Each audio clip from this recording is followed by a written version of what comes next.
John. All right, get up. Everybody up. Is that Puma? I don't see anything. Snake. Pumoy. Snake? Snake? Yeah, snake. Move the broom. Moving again. He's moving again. Watch out, watch out.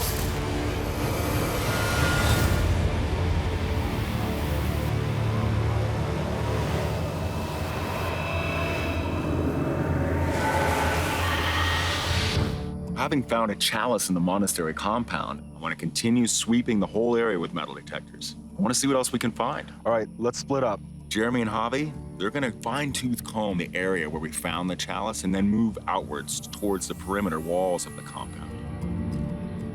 And Jack and I, we're going to sweep through the central part of the complex, not only metal detecting, but also looking out for any underground passages or any clues among the ruins that might put us on the right trail. Okay. Sounds like a plan.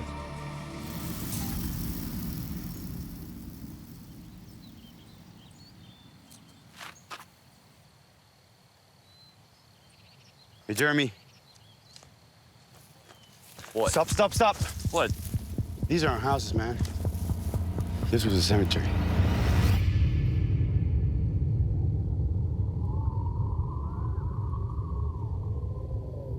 Flat. It's facing the east. You're right. Yeah, there's holes. It's like those were tombs that caved in, huh? Their biggest god is the sun.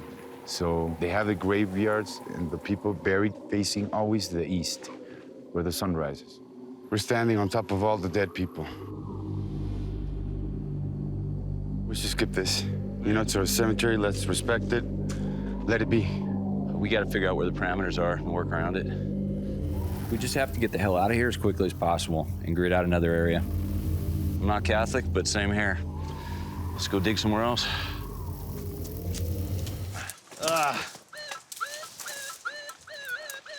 I got a pretty good hit right here. Got a hit? Right there, right where like the base of that rock. That's what we were hitting on right there. Iron. Looks like a piece of strapping or something. Maybe part of the hinge through door. It could have been a door. Look right at here. this. What are you seeing, Jack? I thought I saw something. Oh, there you go. Oh, man. That's man-made. There's no way this is a random engraving. I mean, it's carved right next to the monastery. This is a marker. The Jesuits are famous for stone maps and markings. They used a lot of symbology, and that's been going on for thousands of years. They'd leave these cryptic messages to point their fellow priests in the right direction. But for all others, it might be very difficult to decipher.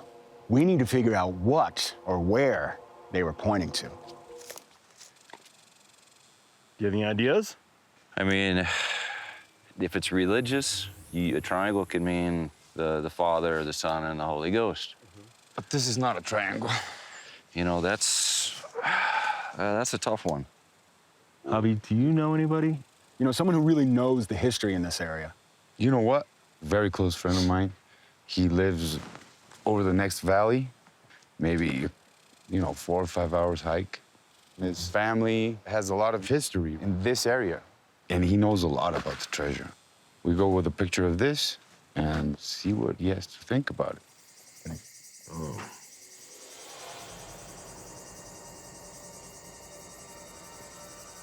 Les voy a mostrar algo que muy pocas personas han visto. Esto fue hallado en las pertenencias de mi bisabuelo.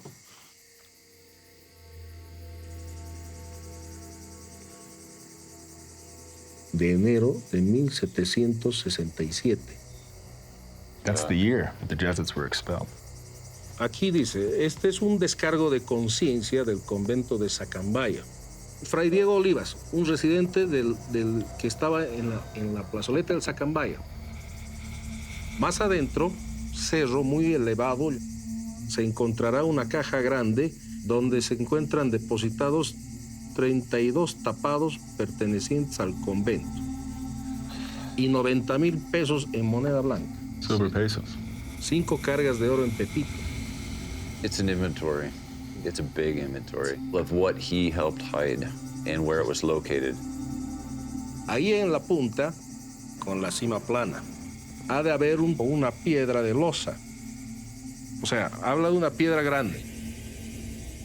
Déjame ver esa imagen de nuevo.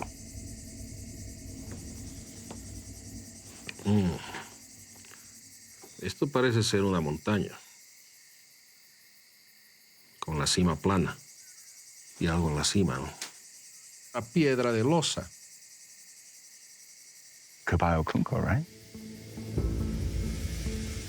It's amazing how much this parallels the San Ramon document. David Fernandez possesses a letter that seems to be very similar to the famous San Ramon document, which first spoke of the Sakambaia treasure.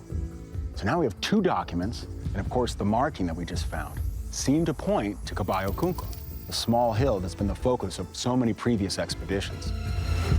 The problem is, I had ruled out Caballo Kunko. I mean, my research pointed us towards La Plazuela. So I just don't know what to make of this new information.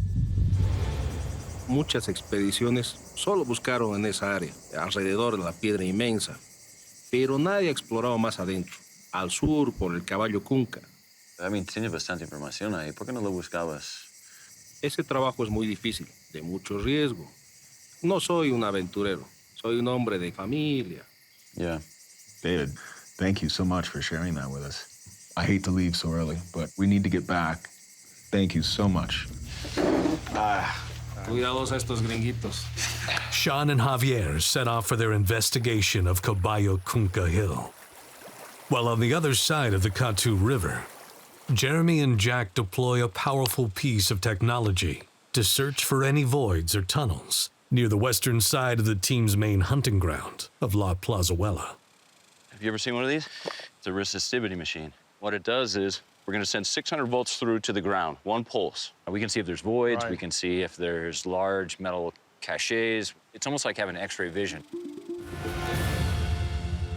See the shaft? Yeah. Right here? Watch, I'll spin it around. That's a 3D visual of the subsurface. That's amazing. See the dip? That's a major aberration, and it's at about 16 feet. Look at how straight that is, Yeah, right? yeah. Right across there. We've got something huge. The resistivity picked up either a shaft or there's a void right below us, which means there's a good chance that there's actually tunnels that the Jesuits have dug near Plazuela.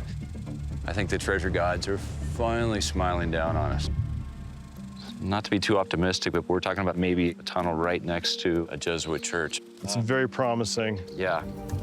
Big rock right there. There's a monster. 2 billion bucks. $2 billion. $2 billion bucks. As the dig gets underway at La Plazuela, Sean and Javier get ready to investigate Caballo Kunka Hill. Knowing that David Fernandez's letter and the stone marker found near La Plazuela might be pointing to Caballo Kunka, Sean has decided to do a precautionary search of the entire hill, starting with its flat-topped peak and ending with its southern slopes that had never been searched before. This is gonna take us a while.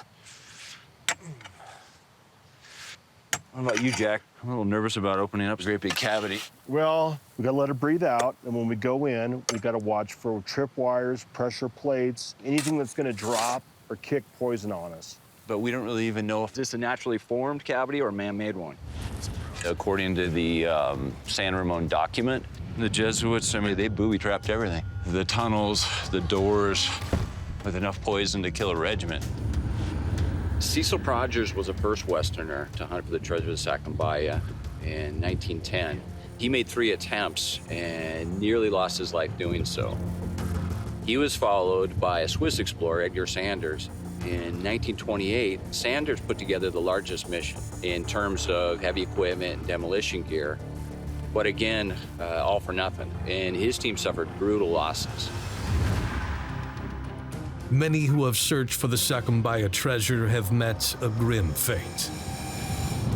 In 1910, British mining engineer Cecil Rogers nearly died after inhaling poisonous gases while tunneling through Caballo Kunka.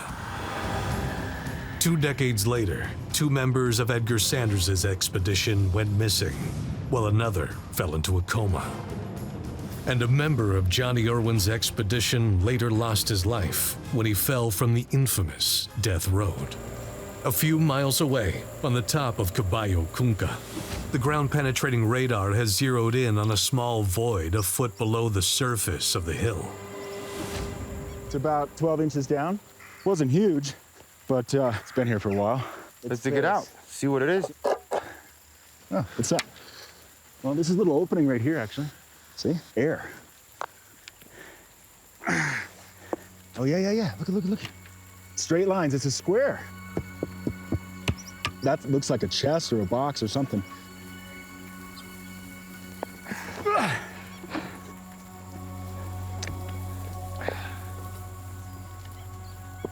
think we can get it out from here. We need to... Yeah, there you go. Straight up.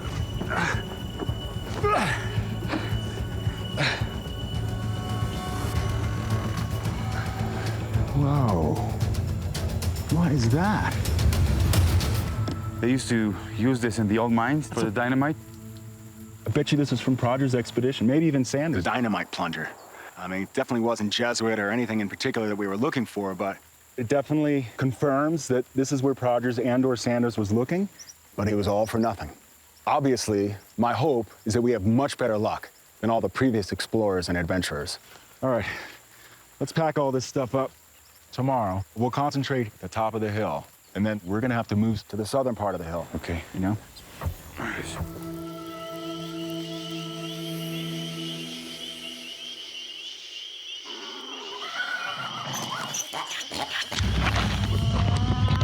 Sean! Guys, get up. Everybody up. Javi, What's up? Let's go. whoa. Is that Puma? I don't see anything. Move the burros. Move. Wait. Gather these guys up. Get them over on this side. Guys, What do you got? Jeremy. I don't know. Snake! Move him away. Snake? Yep, snake. Move him away. Right. I got it. We're going. Let's go. Go. That's a big one. That's a viper, guys. The Cochabamba lancehead, one of the most venomous snakes in South America. No sudden movements. Make sure those burrows are good. A single bite from this pit viper can lead to severe blood poisoning. It can prove fatal in a matter of hours. What's the plan, Jeremy? Just keep your light straight on him. Slow, man. Getting pissed off. He's getting pissed. Watch out. All right, back off a little. He's moving again. Oh, watch out. Keep those burrows back.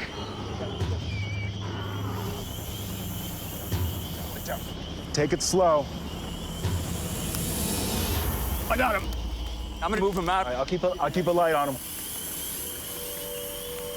Slow and easy.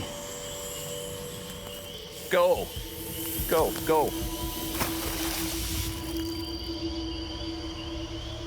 Did you get him? Did you get it? Yeah, he's gone. I mean, if that thing would have bit you, that would have been it. Well, boys, welcome to Sakambaia.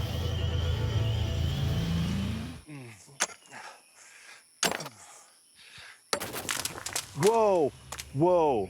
That's a big hole. We got our cave, Jack. Woohoo! Oh, man. See how deep it is? Hold on. Let's get you out of there and let that ventilate out. All right. I used to explore mines with my dad. The coal mines are especially dangerous. Just the sound vibrations will knock the rocks off the lid. And the moment you let your guard down, you're done. Exactly. So if this alarm goes off, Jack, get the hell out. Bug out. Okay, here we go. Whoa. Let it down just a little bit of time. Okay. You got me? Yeah, I got you.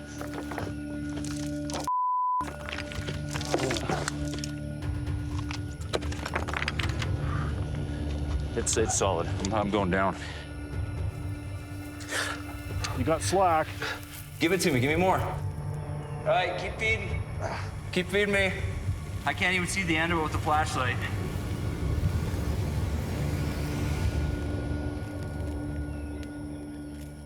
Can you feel any kind of airflow? Can you feel any kind of airflow? Jeremy, you with me? Jeremy! Yeah, I think I can feel something. Hey, come down here. Let me see.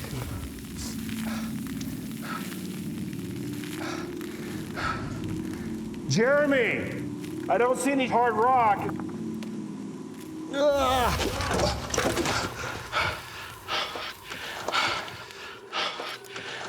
Jack. Look at this thing.